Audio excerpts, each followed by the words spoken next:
One of the $5 bargains I got at a recent hamfest was this Realistic TRC-11 27 MHz AM marine transceiver. It did need some work doing to it. There was audio feedback on transmit, and I needed to replace some capacitors. But now it's fixed, I've got no use for it. Not owning a boat, and although I'm by the sea, there's very little activity on the 27 MHz marine band. So it was time to get some more use out of it by converting it to some adjacent frequencies. Before we do that, let's look at the transmit power output.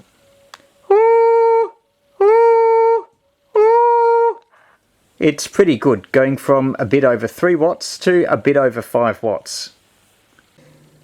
Just thought I'd show you a block diagram of this transceiver. It's very basic, comprising a transmitter and receiver. Some of the parts are common to them both, particularly the receiver's audio amplifier, which is also the modulator for the transmitter. But otherwise, they're mostly separate circuitry, except at the input to the receiver and the output of the transmitter, there is a relay that switches between transmit and receive so the antenna is on the right connection. Or it might be solid state switching so that you don't have a relay. Anyway, the important thing for converting it to 10 meters is the frequency of the crystals. The transceiver had 6 channels on 27 megahertz in the marine band, so around 27.8, 27.9, and the exercise here is to put in some other crystals, which I happen to have, and that's a very important point. With crystal controlled equipment, if you don't have the crystals, then you might as well not bother, unless you want to do more advanced things like connecting a direct digital synthesis into it. That's much more advanced. You then have to think about levels and impedance matching and having the output of your DDS into the correct part of the transceiver. So what I'm talking about assumes that you've got crystals, which requires you to have a fairly deep junk box or be very lucky when you're going to hamfests. So for most people, this video won't be very useful, but if you're the type that does have quite a lot of old bits of equipment, old CB equipment, you might be able to mix and match components and be able to do this conversion, particularly here in Australia. The important thing is that you've got the transmitter crystal needs to be on the frequency that you're transmitting. The receiver crystal needs to be 455 kilohertz above or below your transmit frequency. Either will work, and that is based on your intermediate frequency of being 455 kilohertz. Some of the older or cheaper radios might just have IF transformers and not a crystal filter, in which case you might be able to get away with the receive crystal being slightly different from 455 kilohertz from the transmit crystal. Then you'd need to vary the intermediate frequency by screwing the IF transformers in or out, but you can only do that with one channel unless you're lucky with the crystals. You couldn't use it in combination with some crystals that were suitable for a 455 kilohertz IF, i.e. the spacing was right, and others that you've had to adjust the intermediate frequency. But overall, basically a spacing of 455 kilohertz between the transmit crystal and the receive crystal, and so you have to go through your crystal box and see what you've got. As a bit of a trick, there's one crystal marine band channel that if you swap the crystals, you actually end up on channel 40 on the CB band, which is 27405. Anyway, you can do the maths and work out what that marine frequency is. It's 27405 plus 455 kilohertz. So you can just do that swap if you wanted to, and that's how you can convert a crystal controlled marine transceiver, provided it's got those 6 channels, a suitable one, into a CB that works on that one frequency, 27405 or channel 40. Anyway, I was lucky because I had crystals for 28.3, 28.4. They were called high side receiving crystals, and there was a case where if you had a 27 megahertz marine transceiver, let's say it was 27880, your crystal that came with it for the receive was usually 455 kilohertz below that. Let's say it's about 27.5, somewhere around there. Anyway, if you go down 455 kilohertz below that, then there is a risk of your image frequency being close to the 27 meg CB band, which at the time these radios were made was very, very active. And so you had a problem of breaking through if your CB was very close. So what they did to sort that out was they thought, okay, if you take out the receive crystal and instead of it being 455 kilohertz below your transmit crystal frequency, you put in another crystal of 455 kilohertz above, then nothing's going to happen to your receiver. You'll still be receiving on the transmit frequency, which is fine, but your image will be shifted to 910 kilohertz above 27.880 or whatever your marine frequency is, and that is in the 10 meter amateur band, and that would be frequencies of like 28.6, 28.7 thereabouts, and that is much quieter than the 11 meter CB band, so you're likely to get less interference. So they made these high side receiving crystals that were on your 28 megahertz, and you could put them in and you could have less interference on your marine transceiver. The great thing about them is since you've already got a crystal on, let's say 28395 or 28355, that's another one. I think 345, 335 might have been others. Anyway, if you just take that out of the receiver slot and put it in the transmit slot, then you all of a sudden have a transmitter that transmits on 28355, 28395 or whatever. And you might need to slightly adjust things, but that's fine for the transmitter. For the receiver, well, what you do is you take your transmitter crystal that you had, let's say it was 27880 or 27940 marine band, whatever it is, and put that in the receive crystal socket. So you've just swapped those crystals around, and then you've got a transceiver on 28.395 or 355 megahertz. So you've got yourself a 10 meter AM transceiver just by swapping those crystals. Or if the crystals you have aren't the right type, then maybe you've got another transceiver that have them. You sometimes see them floating around at hamfest. So it's pretty much the luck of a draw, but just by some crystal swapping, it's quite easy to make a spreadsheet. Just do a spreadsheet where you have something where you're showing plus and minus. Here's an example. Here's a frequency that you can just put in. Here's 455 kilohertz, and in here I've got formulas. The formula is for this one, this minus that, and for this one here, the formula is this plus that. So just go through your box of crystals and just punch in whatever you've got.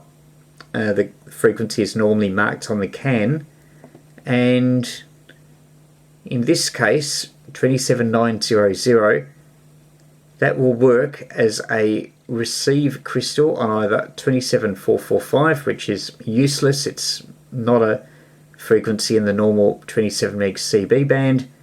But if you look at the sum, 28355, then that is good for a receiver on this particular 10 meter amateur frequency. and let's say we've got 28355. This is one of your special high side receiving crystals. You've got 27900 and 28810. Now 27900, that was the original marine frequency that this crystal would have been used in the receiver for. So yeah, very handy just to make up a spreadsheet and with a couple of formulas, and then that will help you calculate crystal frequencies that might be suitable, and then you can pair various crystals with one another and work out which goes with which. And this applies not just for converting to 10 meters, but also marine or CB that you might want to use for your radio instead. In the case of 28395 transmit, if you add 455 kilohertz, that's 27940, which I should have a crystal for in the marine radio. Here's our bank of crystals. The lower level is the transmit crystals, the upper level is the receive crystals, channels A, B, C, D, E and F. So we'll pull these out and put in my new lot of crystals. I've now just put in the crystals for 28 megahertz. This should allow operation on 28355 and 28395. 1 2 3 4 1 2 3 4 1 2 3 4 1 2 3 4 1 2 3 4. I haven't aligned the transmitter yet, but the power output is still healthy even before doing that. 1 2 3 4 1 2 3 4 1 2 3 4. So after this crystal swapping exercise, we now have a converted transceiver giving all of 5 watts of AM on 28 megahertz. What about the other crystal slots? Well, since I have them, I'll fill them up with 27 megahertz crystals. Really only good possibly for receive. They might not be so good on transmit, because if you've optimized the power output for 28 megahertz, the bandwidth may not be wide enough to also permit efficient operation on 27 megahertz.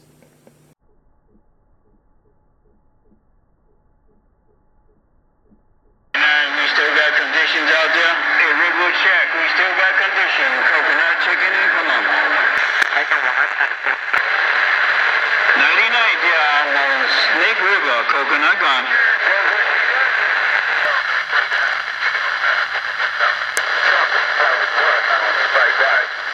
Mr. Worldwide, big old mouth, you loud chopper, you loud chopper, you loud chopper, Mr. Worldwide, big old mouth. Yeah, for a 10, man. I think we gotta go out there and look for some chocolate covered so we can lure some people out.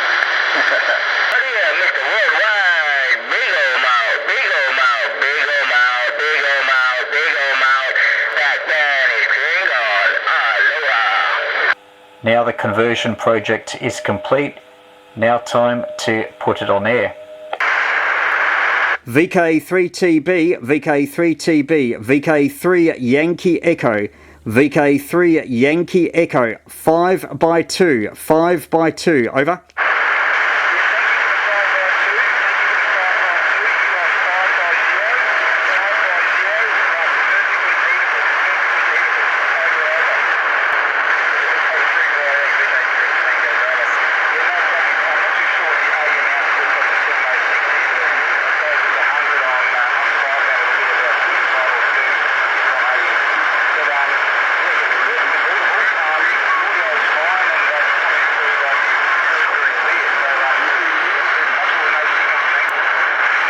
After that success with VK3TB, time to go pedestrian mobile to see if I can get some other contacts.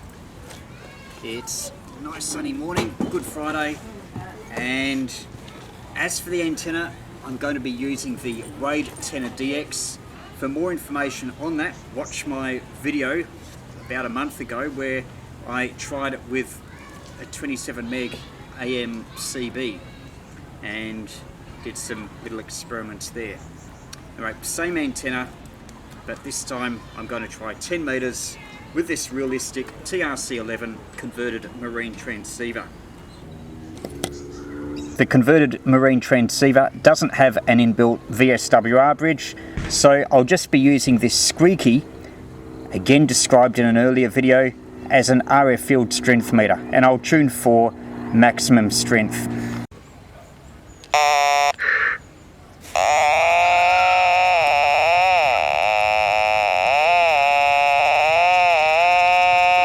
The higher the pitch noise, the stronger the signal, so that's about right.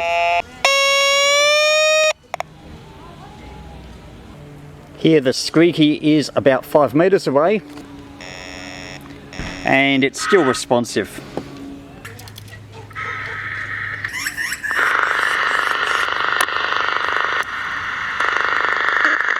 Just testing the noise limiter, and definitely does a good job with impulse noise.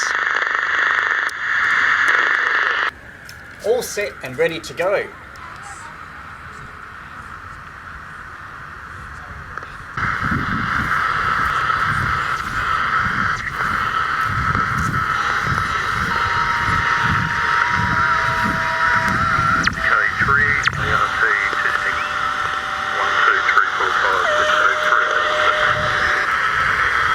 VK3ART, VK3ART, VK3YE, VK3 Yankee Echo Mobile. Yeah, g'day Peter, you're 5 and 4.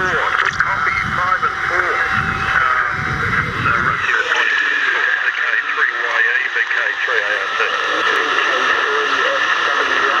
VK3ART. Okay, I think there is also VK3SWL, not quite as strong. VK3ART. Okay, I'm now standing in the water now. I wonder if that's made much of a difference. VK3ART, VK3YE pedestrian mobile. Yeah, okay, Peter, no difference at all, no difference at all.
Here's reception of me by VK3SWL.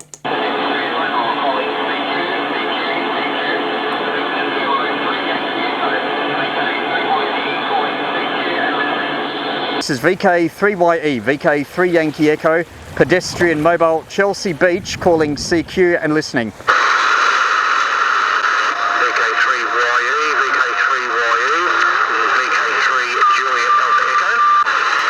Okay, much stronger, VK3 Juliet Alpha Echo, VK3JAE. Very good morning to you. About a 5 and 7, 5 by 7, 5 by 7. Name is Peter, Papa Echo Tango Echo Romeo. Just pedestrian mobile, running 5 watts from a marine transceiver here at Chelsea Beach. Back to you, VK3JAE, VK3YE pedestrian mobile.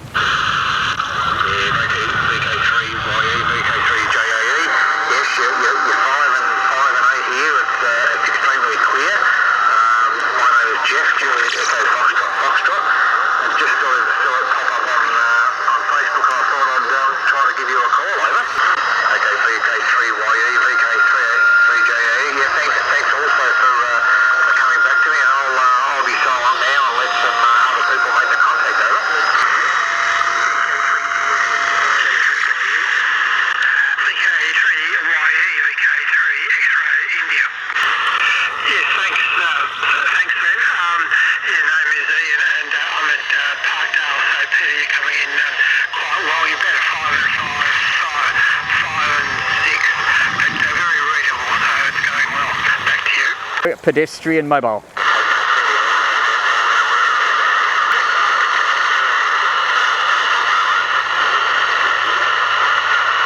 QRZ VK3YE mobile.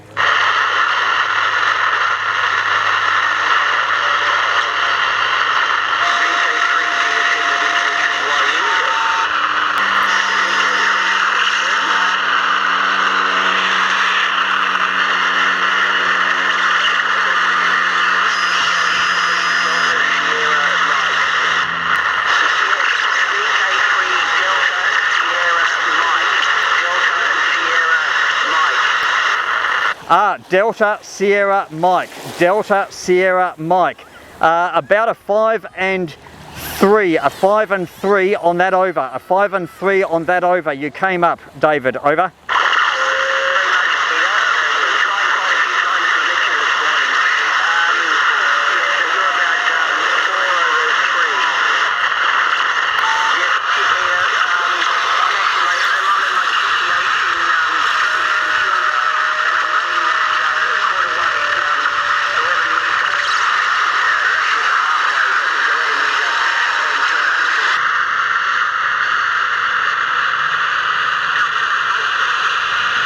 CQ.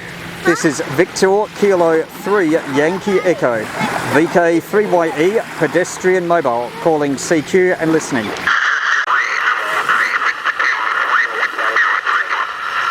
Okay, I think it's VK3 Mike Romeo, VK3 Mike Romeo. Sounds like SSB, over.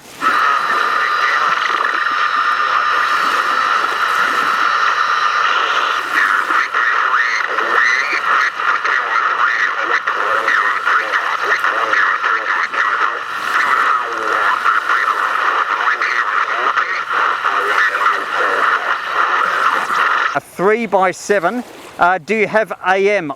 I can only receive AM. Do you have AM? Over.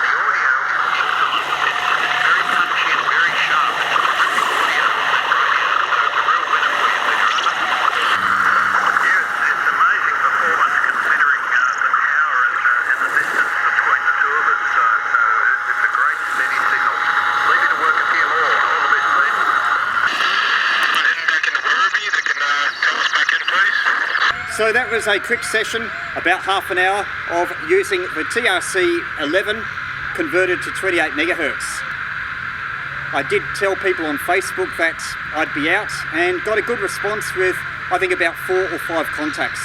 None very far, but got very good reports, and especially in relation to the audio. Very punchy, which correlates with what we see on the light when you look at it flashing, especially on the modulation peaks and also on the RF power meter. So good punchy audio and a bit of fun going out here and getting some contacts.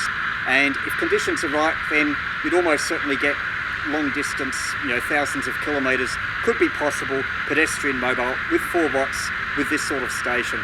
So if you've got an old crystal controlled 27 meg CB or marine transceiver just sitting there, then go through your crystals and see if you've got any that allow you to convert the transceiver to 28 megahertz.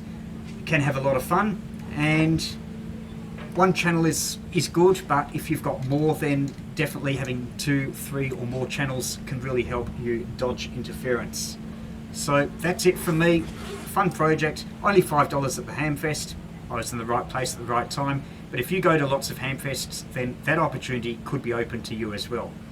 And also have a look where there are crystals as well. You never know, you might be able to find one that coincides with a useful frequency for this sort of project.